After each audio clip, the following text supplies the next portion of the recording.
Vay be. Yani iyi vibe ediyorum çünkü Serkan abiyi 7-8 senedir tanıyorum. Uzun uğraşlarım sonucu sizi Erkam Radyo'da Genç Zamanı programından çıkarmayı başardık. Bayağı da sevildi o program biliyorsunuz. Eyvallah. Sonra Genç TV olarak dedik ki Serkan abiyle program yapalım. Gökhan Öze var, Emin Kılıçdaş.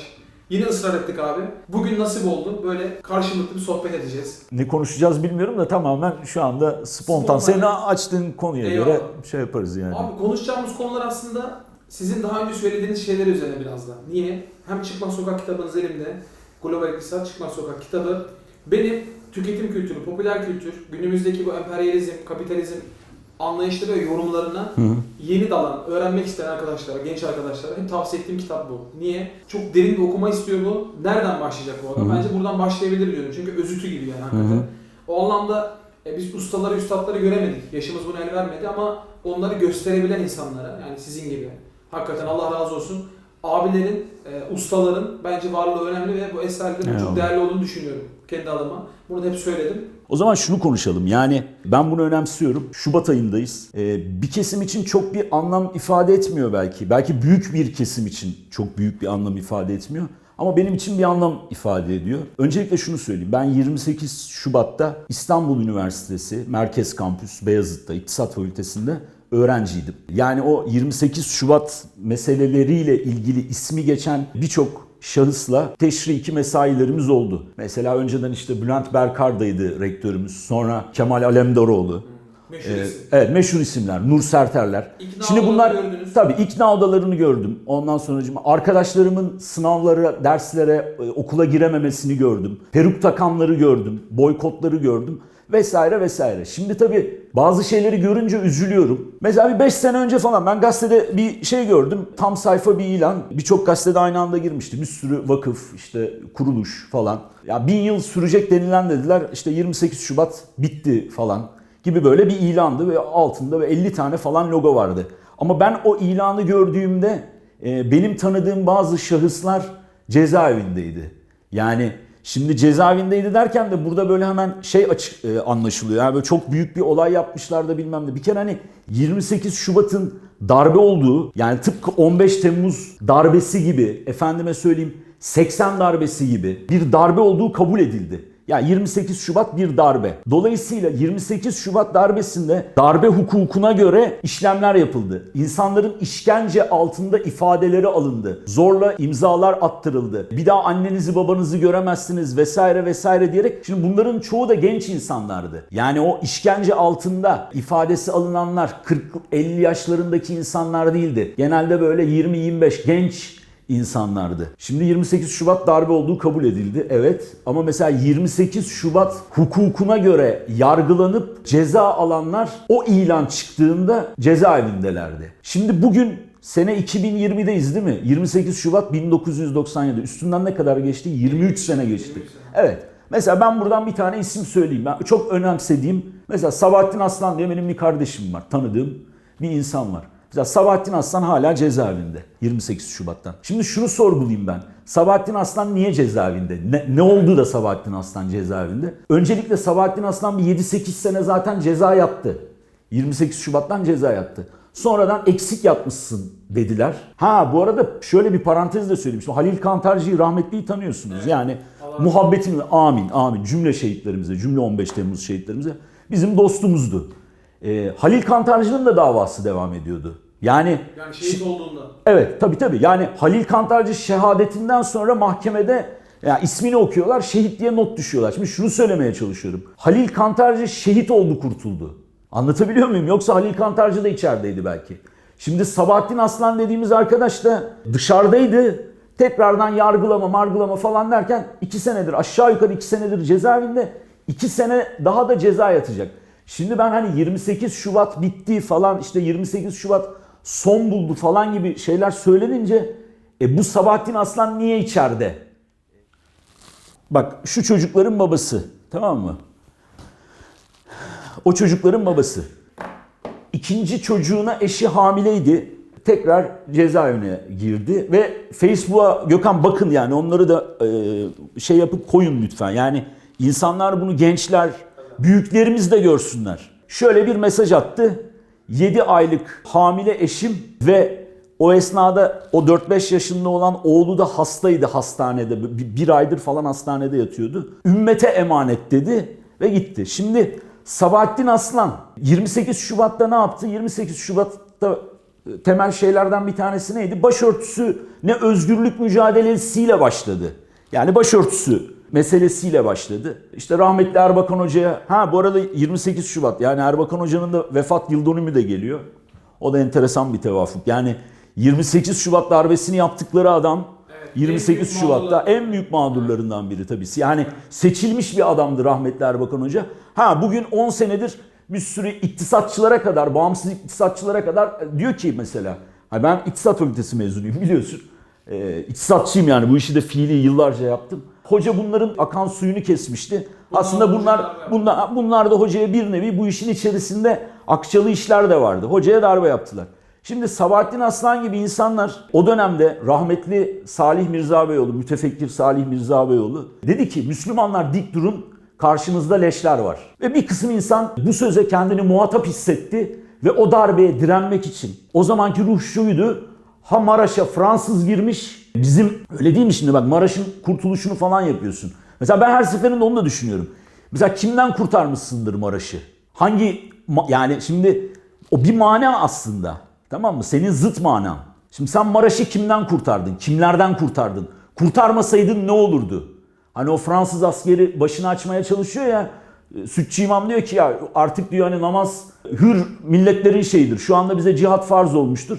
Yani zorla kızlarımızın, şunların bunların başının açıldığı dönemde ve envai çeşit pisliğin yapıldığı dönemde, tacizler, şunlar bunlar.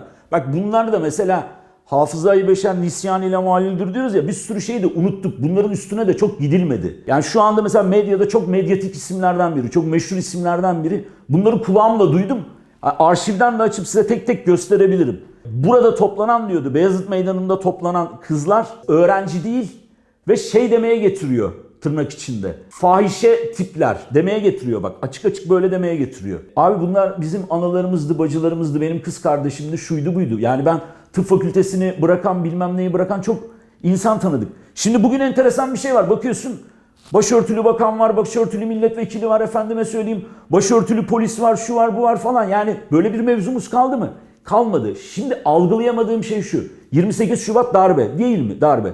Darbeyi yapan mesela paşalar ceza aldı mı? Aldı. Ama ne verdiler? Ev hapsi verdiler. Peki o paşaların darbe hukukuna göre yargıladıkları bu toprağın çocukları, tamam mı? %100 bu toprağın çocukları. Anadolu çocuklarının bir kısmı niye içeride? Ne yapmışlar? Bunu sorguluyorum. Çünkü birileri de kalkıp ya 28 Şubat bitti falan filan derken ya sana bitti.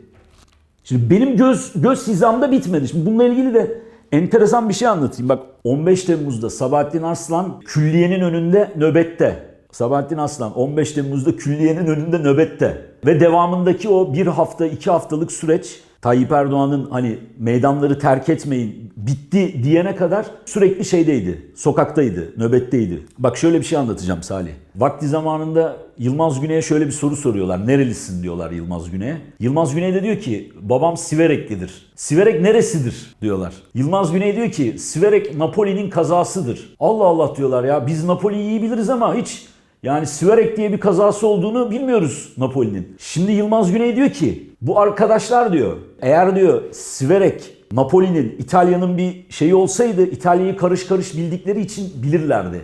Ama Siverek diyor Urfa'nın diyor bir ilçesi kazası olduğu için diyor orayı o kısmı bilmiyorlar. Ama bu insanlar işte bütün dünyayı bilirler, bütün dünya mazlumlarını bilirler. Ondan sonracıma işte Çinlileri, Çinistan'ı bilirler, Falanistan'ı bilirler, Fransa'yı bilirler. Aynen hem böyle ifade ediyor. Fakat kendi insanlarını, kendi coğrafyalarını burayı tanımazlar. Şimdi bizim bir kısım İslami camiada söyleyeyim tırnak içinde. Afrika'daki mazlumları bilirler. Afrika'daki açları bilirler. Oradakini bilirler, buradakini bilirler falan. Ama burada kendi çocuğunu bilmezsin, görmezsin. Bak orayı eleştirmiyorum, dikkat et. Yani Afrika'daki ihtiyaç sahibini, mazlumu, mağduru falan haşa. Tamam mı? Ama şey biraz kolay geliyor. Mesela Dudayev, Şamil Basayev, büyük kahramanlar, büyük mücahitler. Yanındakilerin büyük mücahit olduğunu, büyük kahraman olduğunu görmezsin, görmek istemezsin. Sebebi şu, yanındakinin kahraman olduğunu görürsen bu sana çok ekstra bir görev veriyor. Ya açık açık şunu söyleyeyim. Mütefekkir Salih Mirza Beyoğlu o cezaevindeyken, F tipindeyken kaç tane insan bunu yazdı, dile getirdi, konuştu. Şimdi hani rahat yani tatlı suda şey yapmak rahat. Şu anda herkes bir şeyler söylüyor, kabul ediyorum. Ama mesela ben kalkıp o zor zamanda ne söylediğine bakarım. Mesela işte Çarlık döneminde biliyorsundur belki. Dostoyevski'yi sürgüne gönderiyor. Daha doğrusu idam veriyor Çar Dostoyevski'ye. Sonra böyle hani işte seni affettim falan, ben yüce insanım falan, Gökhan öyle bir şey yapıyor. Sibirya'ya sürgüne gönderiyorlar 7 sene. Şimdi bugün herkes Dostoyevski değil mi? Bütün dünyada Dostoyevski. Büyük yazar, büyük romancı, muhteşem bir adam. Ya ben şunun samimiyetine bakarım. Dostoyevski Sibirya'da sürgündeyken eline Dostoyevski kitabı alabiliyor muydun? Dostoyevski büyük yazar diyebiliyor muydun? Dostoyevski'den taraf olabiliyor muydun? Anlatabiliyor muyum? Bunu yine mütefekkir Mirza Beyoğlu söyler. Der ki adamı ölüyken değil de diriyken sevmek. Ceset mezara girdikten sonra onu sevmek cesete üşüşen kurtçukların işi der. Benim işim değil. Adamı diriyken sevmek lazım. Bir şey söyleyeceksen de o zaman söylemen lazım. 2010 senesinde Salih Mirza Beyoğlu'nun mazlum olduğunu, mağdur olduğunu o zaman yazacaksın, o zaman söyleyeceksin. Şimdi bu nazarla açın bakın mesela. Kim o zaman ne yazmış, ne yazabilmiş? Bugün Sabahattin Aslan meselesi de aynı benim için. Yani 10 sene sonra 28 Şubat mağduru Sabahattin Aslan diye biri vardı. Önemli değil. Onu şu anda söyleyeceksin ya. Şu anda söyleyeceksin ve tekrar bak bunu ısrarla söylüyorum. 28 Şubat bir darbedir. Bu darbe hukukuna göre yargılanmış Sabahattin Aslan cezaevinde. Sabahattin Aslan'la o gece dışarıda olan Sabahattin Aslan Ankara'da dışarıda 15 Temmuz'da, Halil Kantarcı İstanbul'da Çengelköy'de dışarıda. Halil Kantarcı şehit oldu, kurtuldu. Sabahattin Aslan şehit olmadığı için mi kurtulamadı? Şehit mi olması lazımdı? Abi Sabahattin Arslan sıra dışı bir 28 Şubat hikayesi. Trajikomik işkence ve zindan hatıraları. Ben Sabahattin Aslan'ı açık söylüyorum. Önceden tanımıyordum. Sabahattin Aslan'ın sıra dışı 28 Şubat hikayesi kitabı çıktığında alıp okumuştum. Ve kitap sayesinde, bunu da bir yere bağlayacağım lütfen o hatırlat. Kitap sayesinde benim Sabahattin Arslan'dan haberim oldu. Bu kitabın ikinci baskısı, evet ikinci baskısının ön sözünü, arka kapak yazısını ben yazdım. Çünkü ben bu kitabı okuduğumda çok etkilenmiştim. Kitap üzerine bir yazı yazdım. Kendisi bana mail adresimi olarak dönüş yaptı. Dedi ki kitabım üzerine yazılmış en güzel yazı. İkinci baskıyı da yaparken benden bir arka kapak yazısı Sabahattin Aslan rica etti. Ben de bunu yazdım. Oku, bunu seslendirebilirsin. Önemli yani şey olarak. Eyvallah. Ya da programın sonunda oku. Şimdi de okuyabilirsin. Sen bilirsin yani. Yok merak ettim. Bir de bizim jenerasyonun 28 Şubat'ı bilmemesi gibi bir durum var. Serkan abi. Bu yani kitaptan bahsetmek... Bak onu da şunu söyleyeyim. Bak çok güzel. Ben de oraya bir yere bağlayacağım dedim ya. Şimdi şöyle bir şey var. Bizim mahallede yine diyeyim sana tırnak içerisinde. Bu sanat, edebiyat işleri çok geri. Bunu kabullenmek lazım. Yani 80 darbesiyle ilgili mesela solcuların kaç tane filmi, kaç tane kitabı vardır? Bizim mesela bu taraftaki mahallenin kaç tane vardır? Bu işlerde geriyiz Salih. Bu net yani 2-2-4. Sanat telkin eder. Anlatabiliyor muyum? Şey gibi böyle dan vurmaz yani. İnceden anlatır. Şimdi edebiyattır, sinemadır, tiyatrodur, işte kitaptır falan. Bunlar önemli. Şunu söyleyeceğim. Şimdi gençliğe anlatılamadı. 28 Şubat 1997'de oldu. Yani 90 doğumlu bir çocuk o gün 7 yaşındaydı. Sence anlamış mıdır 28 Şubat'ı? Anlamamıştır. Tabii. Belki 85'ten önce falan olanlar yani hemen hemen bunu canlı yaşamışlardır. Dolayısıyla burada şöyle bir şey çıkıyor. Bunun sanatını yapman lazım. Edebiyatını yapman lazım. Tiyatrosunu, sinemasını. Şimdi 28 Şubat'la ilgili kaç tane kitap var mesela senin bildiğin? Bana mesela 28 Şubat darbesi, orada yaşanan acılar vesaire. Mesela böyle bir 28 Şubat kütüphanesi var mı? Böyle bir yere koyacaksın, orayı kitaplarla dizili. Yok. Ama 80 darbesiyle ilgili ben sana bir sürü kitap ve film de söyleyebilirim yani. İnanılmaz filmler var. Şimdi bu gençliğe böyle ulaşır. Abi 28 Şubat'ı gençler bilmiyor diyenlere söylediğim şey şu benim. Bu bizim sorunumuz değil, bu sizin sorununuz. Tabii bak gençte Sizin dediğin gibi, senin o dediğin gibi. Çuvaldız diye bir yazı yazmıştım ya, bir 4 sayfa falan. Orada yani netice itibariyle hiçbir nesil bozulmaz. Onları yetiştiren nesil bozulmadıkça.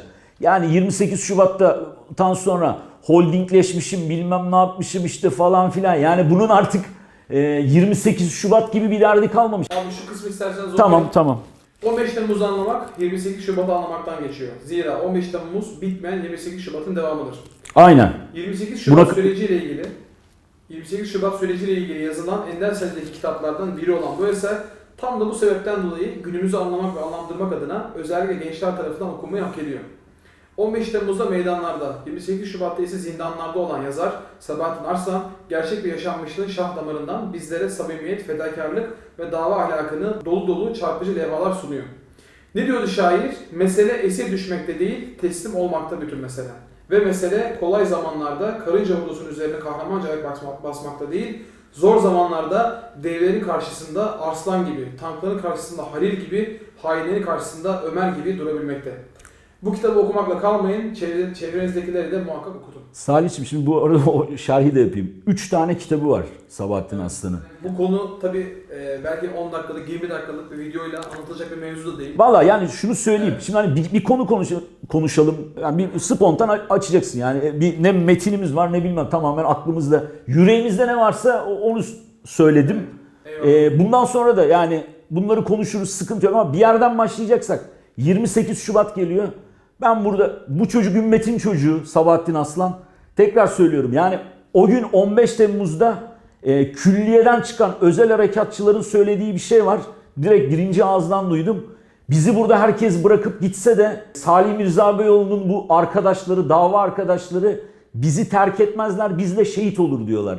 Yani seninle birlikte şehit olacak adam zindanda çürümeye bırakmaması lazım Müslümanların. Yani buna kamuoyu mu oluşturulur, şey mi yapılır? Ben bunu söylemekle mükellefim. Yani sen bir konu konuşalım dedin. Ben dedim ki 28 Şubat geliyor. 2 senedir içeride, 2 sene daha yatacak. Hani ümmetin fertleri gidip onun kapısını çalıyor mu, şey yapıyor mu? Aç mısınız, tok musunuz? Ankara'nın kışında doğalgazınızı yakabiliyor musunuz? Kiranızı ödeyebiliyor musunuz? İşte büyük çocuk hastaydı, hastalığı geçti mi? Hani eğer bir kelam söyleme şeyim olacaksa bunu söyleyeceğim. Seninle de bir röportaj yapmıştık biliyorsun. Evet. Abicim ne konuşursak musallada da onunla imtihan edileceğiz. Evet. Burada böyle artistik patinaj yapıp çok var yani sosyal medyada şeyde görüyorum. Hani bir konuştuğumuz bir yere varsın. Gençler de bir şey yapmak istiyorsa yani ümmetin çocuğu Sabahattin Aslan diye bunu gündeme getirsinler. Duyurulsun yani yeniden mi yargılanıyor, ne yapılıyor yani hukuken de çok karışık bir süreç var. Abi çok teşekkür ediyorum. Gerçekten böyle bir programa başlamamız bizim için de iyi oldu. Rica ederim. Çünkü bir yıl dönümdeyiz. Hakikaten 23. senesi.